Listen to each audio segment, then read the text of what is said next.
Hello students, welcome back to my channel my ideal class. Students, इस video में हम UP board class 12th flamingo book के prose के second lesson the last spring के short answer type question answer पढ़ेंगे। और students, हम आपको बता दें कि हमने इसके पहले एक लेसन प्रोज का और एक लेसन पोट्री का कंप्लीट करा दिया है। और यदि आपने इसके पहले वो दोनों लेसन तैयार नहीं किए हैं या उनके वीडियो अभी तक नहीं देखे हैं तो आप इस चैनल के प्लेलिस्ट में जाकर उनको देख सकते हैं और अपनी तैयारी कर सकते हैं। और फ्रेंड्स, जो ये दूसरा लेसन है लास्ट स्प्रिंग, इसका हमने हिंदी एक्सप्लेनेशन यानी हिंदी अर्थ करा दिया है। और स्टूडेंट्स, यदि आपने इसके पहले इस लेसन का हिंदी एक्सप्लेनेशन नहीं तैयार किया है या इसका वीडियो नहीं देखा तो आप इसको देख लीजिए, क्योंकि यदि आपको लेसन का हिंदी अर्थ तैयार होगा तो आपको इनके short answer type question answer और long answer type question answer अच्छी तरह से समझ में आएंगे और आप समझ भी पाएंगे और मैं आपको समझा भी पाऊंगा। इसलिए मेरी सलाह है कि पहले आप लेसन का हिंदी अर्थ तैयार कर लें, फिर इसके बाद शॉर्ट आंसर व लॉन्ग आंसर का वीडियो देखें। तो स्टूडेंट, चलते हैं इसके short answer type question answer पर। और इसके पहले हम आपको बता दें कि यदि आप हमारे इस चैनल में पहली बार आए हैं तो हमारे इस चैनल को सब्सक्राइब कर लीजिए और अपने मित्रों में भी शेयर कर दीजिए। और हो सके तो अपने कोचिंग व स्कूल के बच्चों को भी इस चैनल के बारे में बताइए, क्योंकि मैं आपके लिए इंग्लिश की कोर्स का एक वीडियो प्रतिदिन दे रहा हूँ और देता रहूँगा जब तक कि आपका बोर्ड के एग्ज़ाम नहीं हो जाते हैं। और यदि समय के पहले कोर्स पूरा हो जाता है तो मैं ग्रामर पार्ट भी तैयार कराऊँगा, क्योंकि यदि आपने वीडियो पूरा देखा और कंप्लीट किया और ये कमेंट करके यदि आपने एस बताया तो थोड़ा सा खुशी होती है।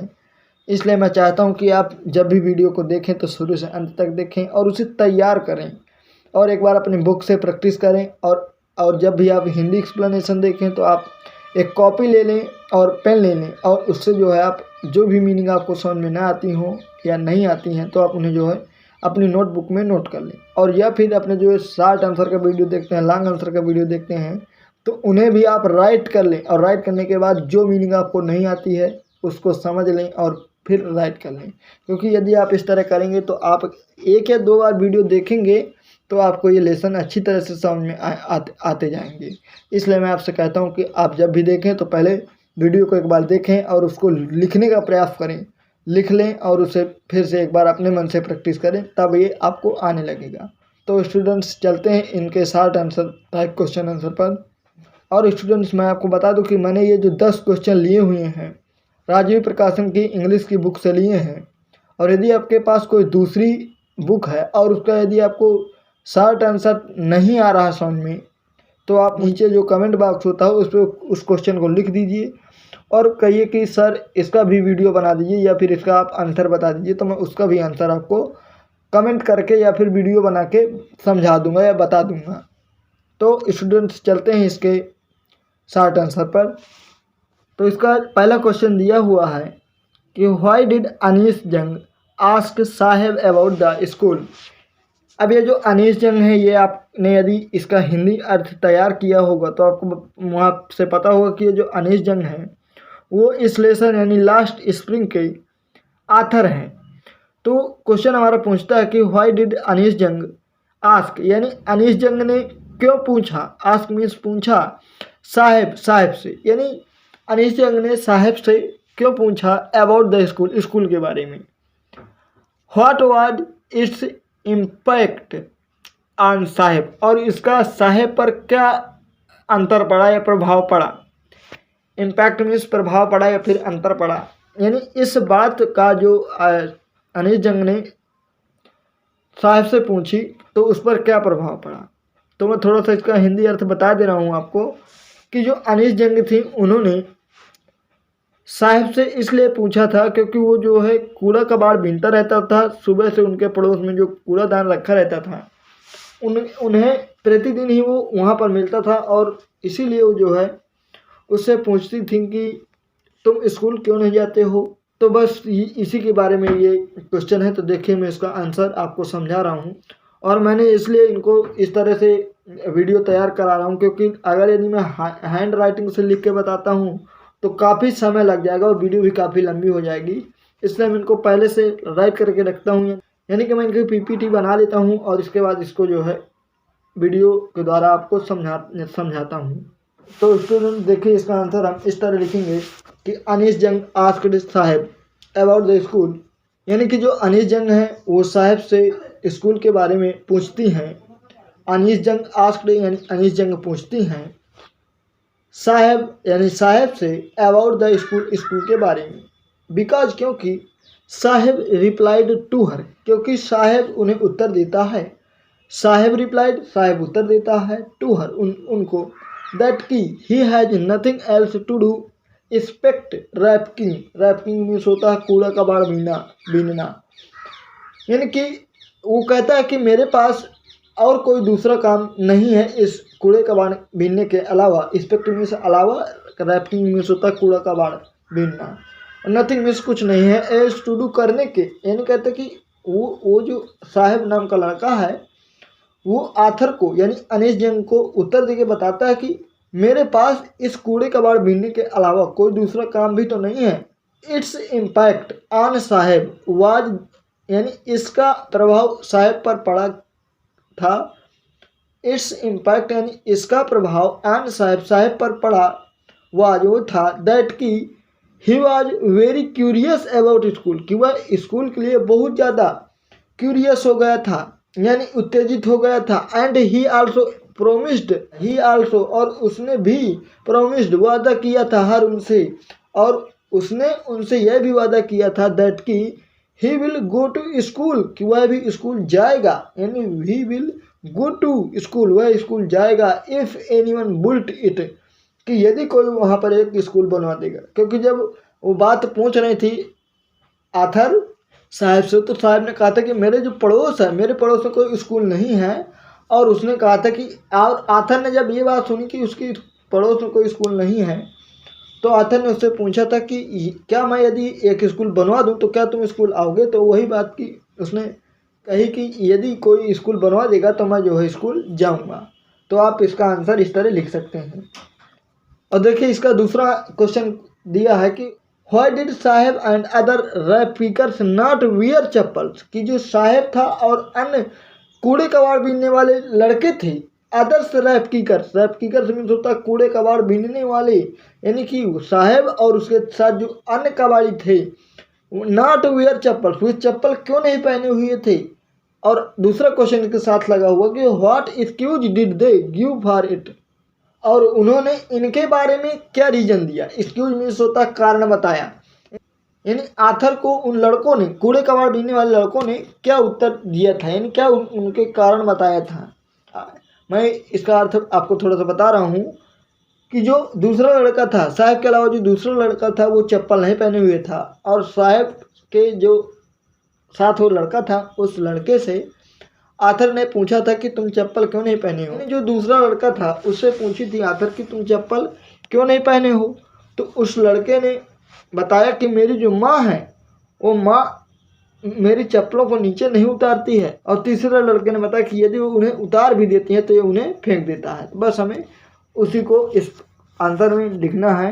तो देखिए इसका answer Saheb and other rag pickers, यानी साहेब और अन्य कूड़े कबाड़ बीनने वाले कबाड़ी लोग, डिड नॉट वियर चप्पल्स, वे चप्पल नहीं पहने हुए थे, यानी साहेब और अन्य कूड़े कबाड़ बीनने वाले लड़के चप्पल नहीं पहने हुए थे। बिकॉज क्योंकि इट वाज दियर ट्रेडिशन, क्योंकि ये एक परंपरा हो चुकी थी। इट वाज दियर ट्रेडिशन, क्योंकि उनकी परंपरा थी, ट्रेडिशन मीन्स परंपरा थी।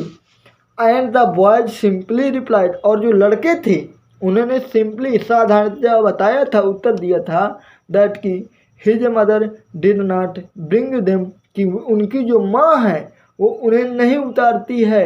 ब्रिंग मीन्स देती है, उतारती है। डाउन फ्रॉम द सेल्फ, यानी अरमाली से, यानी जो उनकी माँ है चप्पलों को अरमाली के ऊपर रखी हुई है और उन्हें वहाँ से नहीं उतारती है, और इसीलिए हम चप्पलें नहीं पहने हुए हैं। तो स्टूडेंट्स मैं आपको बार बार बता रहा हूँ कि यदि आपने इसका हिंदी एक्सप्लेनेशन तैयार किया होगा, पढ़ा होगा, हिंदी अर्थ आपने तैयार किया होगा, तो बहुत अच्छी तरह से समझ में आ रहा होगा ये शॉर्ट आंसर। और यदि आपने न तैयार किया होगा तो समझ में तो आ रहा होगा, लेकिन बीच बीच समझ में कम आ रहा हो, क्योंकि अर्थ तैयार होगा तो आपको भी कुछ नॉलेज मिलेगी कि हाँ यदि ये आंसर बता रहे तो ये बात सही मतलब सही है कि नहीं सही है।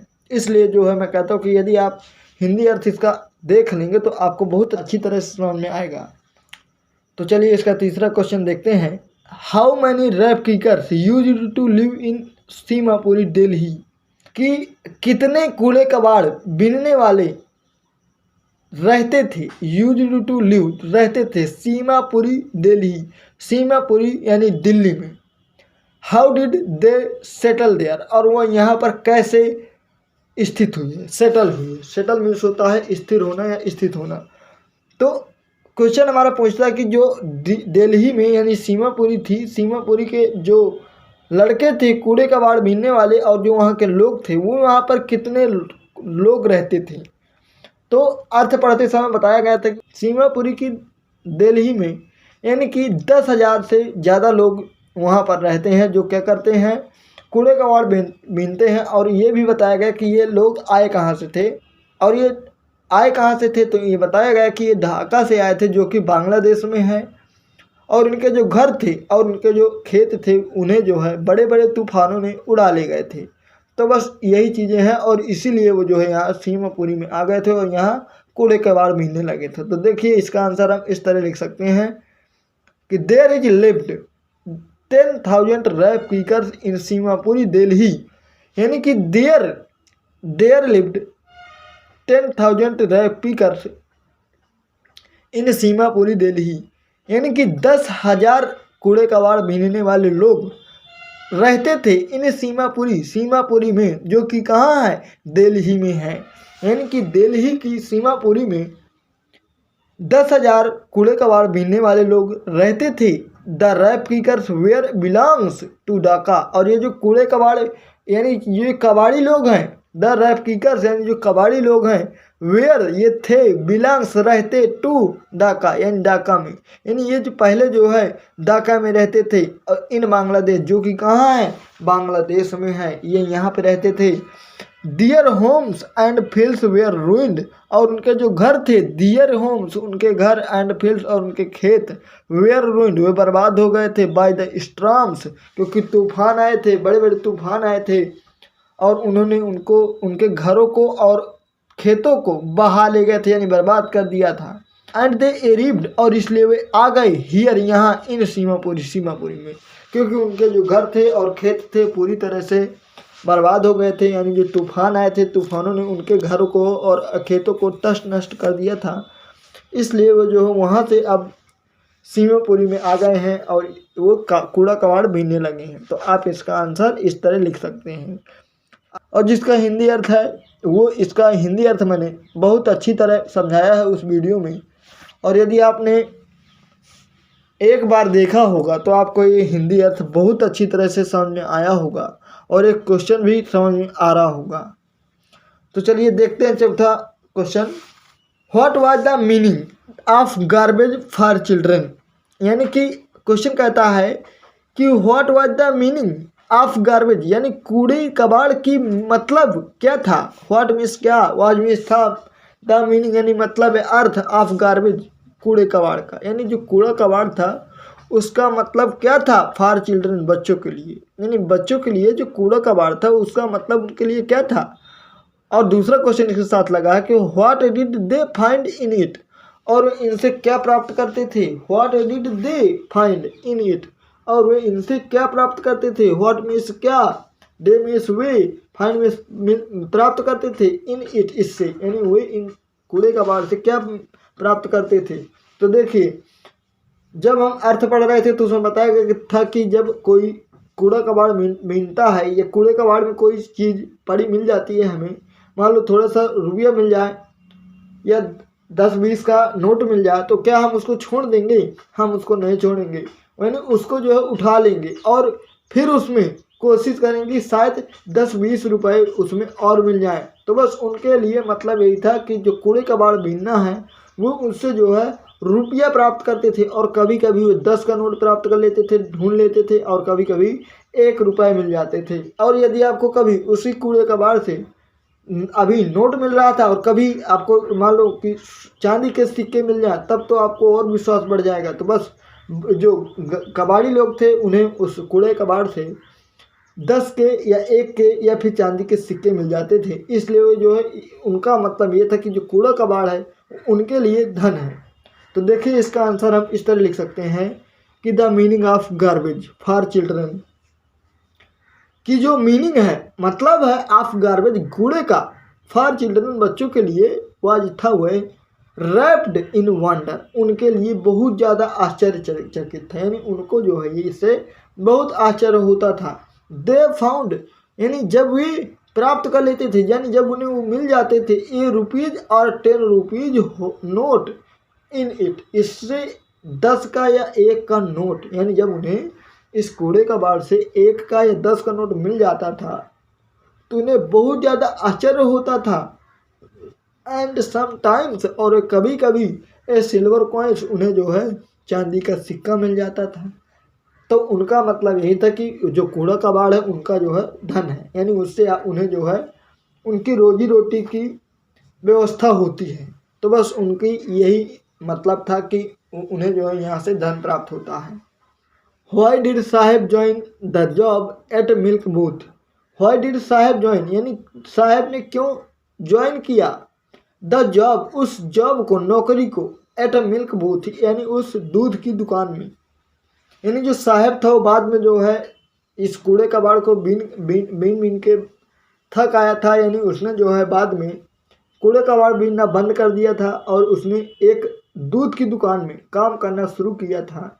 तो वही क्वेश्चन पूछ रहा है कि why did Saheb join the job at milk booth, कि उसने जो है मिल्क बूथ की दुकान में काम करना क्यों शुरू किया था। और दूसरा क्वेश्चन इसके आगे लगा हुआ है कि what was he paid for his service, और व्हाट वाज ही पेड, कि उसको क्या मिलता था फॉर हिज सर्विस, उसकी उस नौकरी के लिए, यानी उसको जो है उस नौकरी के बदले कितना रुपए मिलते थे ये पूछ रहा है। तो उसको जो है 800 रुपये मिलते थे और वो जो है दुकान में काम करता था उस दूध वाली और वह दूध की दुकान में काम करता था ताकि उससे वहाँ से अत्यधिक पैसा मिल सके। इसलिए वो जो है कूड़ा कबाड़ बीनना बंद कर दिया था उसने, और उसने जो है दूध की दुकान में काम करना शुरू किया था। तो देखिए इसका आंसर हम इस तरह लिखेंगे कि Saheb joined the job at milk booth, कि जो साहेब था ज्वाइन किया था, साहेब ज्वाइंट, साहेब ने ज्वाइन किया था the job at milk booth, यानी नौकरी मिल्क यानी दूध की दुकान में, बूथ मीन्स होती है दुकान, यानी कि जो साहेब था उसने दूध की दुकान में काम किया था या जॉब किया था, बिकॉज क्योंकि he had need of more money, क्योंकि उसको अत्यधिक पैसे की आवश्यकता थी। ही हैड नीड, उसको आवश्यकता थी, ऑफ मोर मनी, अत्यधिक पैसे की, एंड मील्स फॉर हिम, और उसके भोजन, और उसे अपने भोजन की और पैसे की ज़रूरत थी, इसलिए उसने जो है मिल्क बूथ में काम किया था। क्योंकि क्वेश्चन हमारा यही पूछ रहा है ना कि why did Saheb join the job at milk booth, की साहेब ने मिल्क बूथ में यानी दूध की दुकान में जॉब क्यों की थी। तो वही कि उसको जो है अत्यधिक पैसे की आवश्यकता थी और उसे अपने भोजन की ज़रूरत थी, इसलिए वो जो है उसने दूध की दुकान में काम किया था, जॉब की थी। आगे कहता है कि what was he paid for his service, कि उसको कितना रुपया उससे मिलता था। तो ही वाज पेड यानी उसको मिलता था, प्राप्त होते थे, यानी जो दुकानदार था वो उसको चुकाता था 800 रुपीज़, यानी 800 रुपीज़ फॉर हिज सर्विस, उसकी नौकरी के लिए। यानी जो दुकानदार था, यानी दुकान का जो मालिक था, वो उसको 800 रुपये चुकाता था, यानी साहब 800 रुपये उस नौकरी से पाता था, यानी मिलता था उसको। तो मैं उम्मीद करता हूँ कि आपको ये क्वेश्चन बहुत अच्छी तरह से समझ में आ रहे होंगे, और यदि आपको ये क्वेश्चन समझ में आ रहे हैं तो आप इस वीडियो को शेयर कर दीजिए और अपने मित्रों को भी इस वीडियो के बारे में बताइए और इस चैनल के बारे में बताइए। तो चलिए देखते हैं छठवां क्वेश्चन। हु वाज मुकेश, यानी कि मुकेश कौन था। हु वाज मुकेश, मुकेश कौन था। Where did he belongs and what was his ambition. Where did he belong यानी वह कहाँ रहता था। व्हाट वाज हिज एम्बिशन और उसकी क्या ख्वाहिश थी। एम्बिशन मीन्स होती है ख्वाहिश, और उसकी क्या ख्वाहिश थी। तो देखिए जो आपकी लास्ट स्प्रिंग स्टोरी थी उसके हिंदी अर्थ में आपको बताया गया है कि ये जो लेसन है लास्ट स्प्रिंग, इसमें दो स्टोरी हैं। दो स्टोरियों में एक स्टोरी वो थी कूड़े कबाड़ बीनने वाले बच्चों की थी। उनमें से एक कहानी ये थी कि खोई हुए बच्चों की बचपन की कहानियाँ। एक तो ये थी जिसमें लड़के जो है कूड़े कबाड़ बीन रहे थे, और जो दूसरी स्टोरी थी वो फिरोजाबाद के उन घरों की थी जहाँ के लोग चूड़ियाँ बनाने का धंधा करते थे। तो उन्हीं में से ये मुकेश एक था।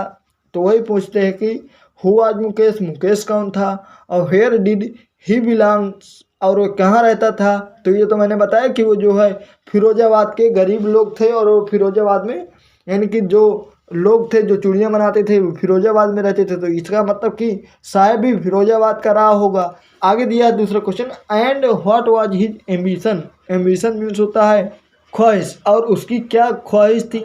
तो उसमें पढ़ा है आपने कि वो जो है बार बार अपना जो है बात को दोहराता रहता कि मैं एक जो है मोटर मालिक बनना चाहता हूँ। तो बस उसकी यही ख्वाहिश थी कि मैं जो है एक मोटर मालिक बन जाऊँ। तो देखिए इसका आंसर हम इस तरह लिखेंगे कि Mukesh was the son of a poor family, यानी मुकेश वाज यानी मुकेश था the son of a poor family, एक गरीब परिवार का बेटा। यानी कि जो मुकेश था वो एक गरीब परिवार का लड़का था, एक पुत्र था। Whose father was poor bangles maker in Firozabad. Whose father यानी जिसके पिताजी वाज यानी थे पुअर बैंगल्स चूड़ी बनाने वाले, गरीब, मेकर मीन्स बनाने वाले, बैंगल मीन्स चूड़ियाँ, पुअर मीन्स गरीब यानी चूड़ियाँ बनाने वाले गरीब, इन फिरोजाबाद और फिरोजाबाद के थे। यानी जो मुकेश था वो गरीब परिवार के का एक लड़का था, और जिसके पिताजी फिरोजाबाद के एक चूड़ी बनाने वाले गरीब थे। आगे कहता कि व्हाट वाज हिज एम्बिशन कि उसकी क्या ख्वाहिश थी। तो मुकेश की ख्वाहिश ये थी ना कि मैं मोटर मालिक बनूं। तो देखिए इसका आंसर, हिज एम्बिशन उसकी ख्वाहिश वाज मीन्स थी टू बिकम बनने की, ए मोटर मैकेनिक एक मोटर मालिक, यानी कि मोटर मैकेनिक बनने की ख्वाहिश थी उसकी कि मैं क्या बन जाऊँ, मोटर मैकेनिक बन जाऊँ। इसकी यही एक ख्वाहिश थी। तो देखिए इसका 7वां क्वेश्चन दिया हुआ है, why did Mukesh volunteer to take a narrator home. यानी कि जो मुकेश था वो कहानीकार को या नरेटर को घर क्यों ले जाना चाहता था। वॉलंटियर टू टेक मीन्स होता है ले जाना। Who were there in the home और उसके घर में कौन कौन था, यानी जो उनका घर था मुकेश का उसके घर में कौन कौन रहता था। तो देखिए मैं इसका भी थोड़ा सा आपको हिंदी अर्थ बता रहा हूँ। तो जो मुकेश था उसका घर बन रहा था यानी रिबिल्ट हो रहा था, और इसलिए वह नरेटर को यानी कहानीकार को अपने घर ले जाना चाहता था, क्योंकि वो जब वहाँ जाती तो उसे खुशी होती और उसे गर्व होता, इसलिए वो उन्हें जो है लिवा जाना चाहता था। और आगे इसके क्वेश्चन आया कि who were there in the home कि उसके घर में कौन कौन रहता था, यानी उसका जो घर था उसमें कौन कौन रहते थे। तो उसके देखो उसके घर में उसके पिताजी रहते थे, उसके दादी रहती थी, उसका बड़ा भाई और उसके बड़े भाई की पत्नी, यानी इतने लोग उसके घर में रहते थे। तो देखिए इसका आंसर देखते हैं, Mukesh volunteered to take the narrator home, यानी मुकेश नरेटर को घर ले गया बिकॉज क्योंकि he felt very happy and proud for his home was rebuilt. He felt क्योंकि उसे महसूस हुआ, वेरी हैप्पी बहुत खुशी, एंड प्राउड गर्व क्योंकि उसे बहुत ज़्यादा प्रसन्नता हुई और गर्व हुआ, फॉर हिज होम वाज रिबुल्ट क्योंकि उसका जो घर था वो दोबारा से बन रहा था। रिबुल्ट मीन्स बन रहा था। और आगे दिया था क्वेश्चन में कि who were there in the home, तो इसके आगे लिखेंगे कि there were father of Mukesh, यानी वहाँ पर उसके पिताजी रहते थे। हिज ग्रैंड मदर उसकी दादी रहती थी, एल्डर ब्रदर और उसका बड़ा भाई रहता था, and his wife in the home और उसके घर में उसकी पत्नी रहती थी। यानी जो मुकेश था मुकेश का जो बड़ा भाई था वो रहता था और उसकी पत्नी रहती थी। तो हम इसका आंसर इस तरह लिख सकते हैं। और देखिए 8वां क्वेश्चन दिया है कि इट इज हिज कर्म, यह उसका कर्म है। हिज डेंसिटी उसका भाग्य है। हु सेड दिस, यह किसने कहा था एंड व्हाई और क्यों कहा था।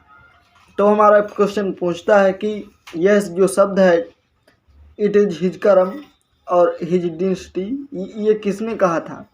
तो ये जो शब्द थे ये दादी ने कहे थे मुकेश की, और इसलिए कहे थे क्योंकि जो उसके दादाजी थे मुकेश के, उन्होंने चूड़ियाँ बनाने का काम किया था, और चूड़ियाँ बनाते बनाते उनकी जो आँखों की रोशनी थी वो पूरी तरह से खो गई थी, यानी वो अंधे हो गए थे, इसलिए उन्होंने ऐसी बातें कही थी।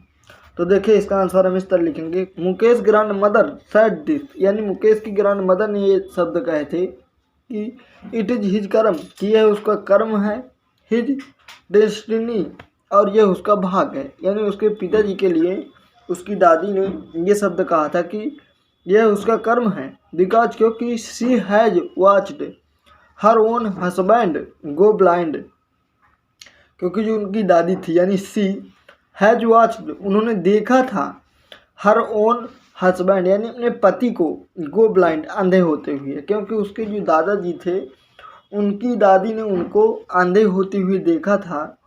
With the dust from polishing of the glass of bangles, यानी डस्ट यानी धूल से, फ्रॉम पॉलिशिंग पॉलिश करते समय, द ग्लास ऑफ बंगल्स यानी चूड़ियों के कांच में, यानी जो चूड़ियाँ बनाते थे वो लोग, उनकी चूड़ियों के कांच में पॉलिश करते समय जो उनसे गर्द उड़ती थी, उनसे अंधे होते हुए उन्होंने देखा था।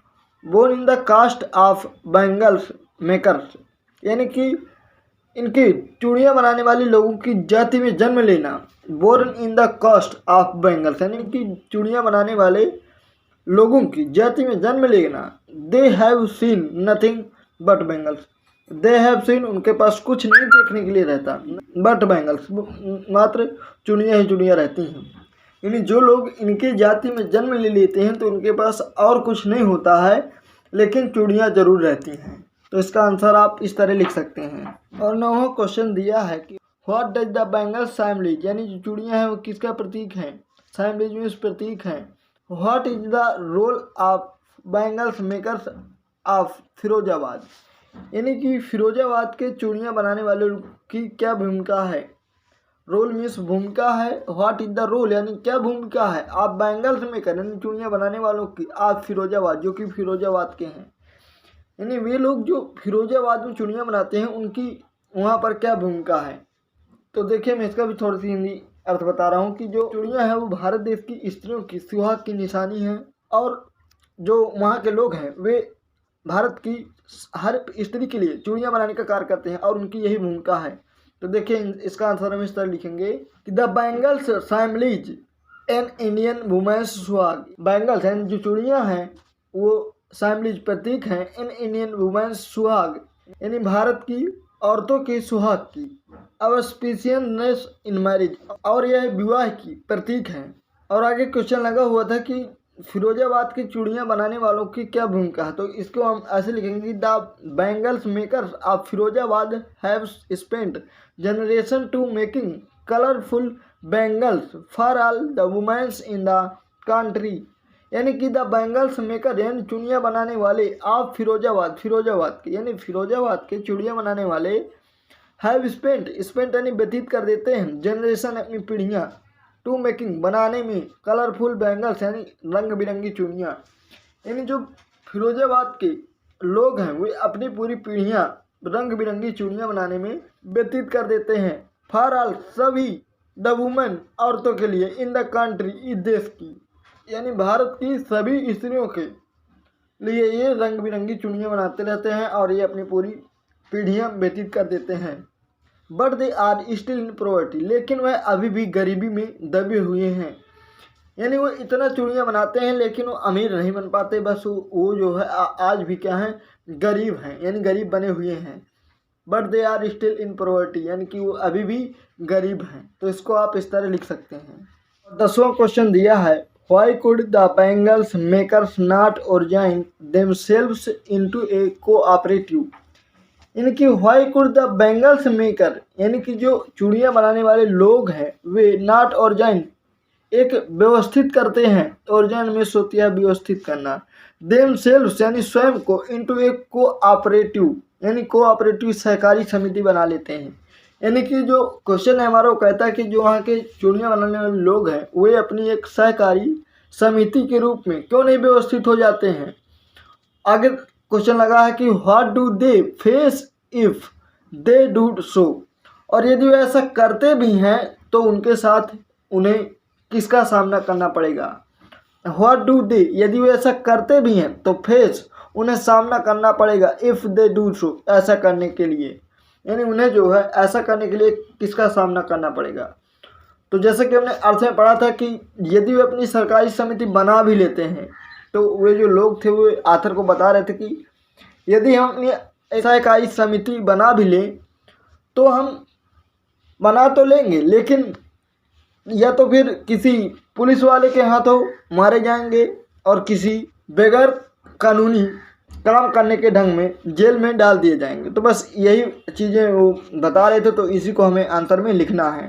तो देखिए इसका आंसर हम इस तरह लिखेंगे कि the bangles makers could not organise themselves into cooperative, यानी कि जो चूड़ियाँ बनाने वाले लोग थे, द बैंगल्स मेकर्स, चूड़ियाँ बनाने वाले लोग, कुड नॉट ऑर्गेनाइज, वे व्यवस्थित नहीं हो सकते हैं थे, देमसेल्व्स, स्वयं में, इनटू कोऑपरेटिव, एक सहकारी समिति बनाकर, यानी कि जो वहाँ के चूड़ियाँ बनाने वाले लोग थे वे सहकारी समिति नहीं बना पा रहे थे, बिकॉज, क्योंकि दे हैव फॉलन, क्योंकि वे पीछा कर रहे थे, यानी अपने पूर्वजों के बातों को मान रहे थे, into the vicious circle of middleman, और वे एक ऐसे मिडलमैन व्यक्तियों के कुचक्र में फंसे हुए थे। विशियस सर्कल में होता है कुचक्र, ऑफ मिडलमैन, यानी ऐसे व्यक्तियों के वो कुचक्र में दबे हुए थे कि उनको उनकी बातों को मानना पड़ता था, इसलिए वे जो है ये सरकारी समिति नहीं बना पा रहे थे। इफ़ दे डू, यदि वे ऐसा कर भी लें तो so that they will be heard up by the police, तो है पुलिस के द्वारा घसीटे जाएंगे। हर्ड मीन्स होता है घसीटना। तो वह ऐसा यदि कर भी लेते हैं कि अपनी सहकारी समिति बना भी लेते हैं तो वे पुलिस के द्वारा घसीटे जाएंगे, बीटन और पीटे जाएंगे, एंड ड्रॉन्ड टू जेल, और जेल में डाल दिए जाएंगे, फॉर डूइंग समथिंग इलीगल, क्योंकि, और इसलिए डाल दिए जाएंगे क्योंकि उन्हें फंसा दिया जाएगा कि ये जो है इलीगल काम करते हैं, यानी कि कोई असरकारी काम करते हैं, इसलिए वे ये सहकारी समिति नहीं बना पा रहे थे। तो आप इसका आंसर इस तरह लिख सकते हैं। तो स्टूडेंट्स, मुझे उम्मीद है कि आपको ये 10 क्वेश्चन का आंसर बहुत अच्छी तरह से समझ में आया होगा, और मैंने बहुत अच्छी तरह समझाने की कोशिश भी की है। और यदि अभी भी आपको कोई क्वेश्चन ऐसा है जो समझ में नहीं आया है तो आप मुझसे कमेंट करके बताइएगा, तो मैं उसको जो है दोबारा समझा दूंगा या दूसरा वीडियो बना के समझा दूंगा। तो स्टूडेंट्स, यदि आप हमारे इस चैनल में पहली बार आए थे तो हमारे इस चैनल को सब्सक्राइब कर लीजिए और बेल आइकन प्रेस कर लीजिए, ताकि इसी तरह की वीडियो की नोटिफिकेशन आप तक पहुंचती रहे, और इस वीडियो को अपने मित्रों में भी शेयर कीजिए।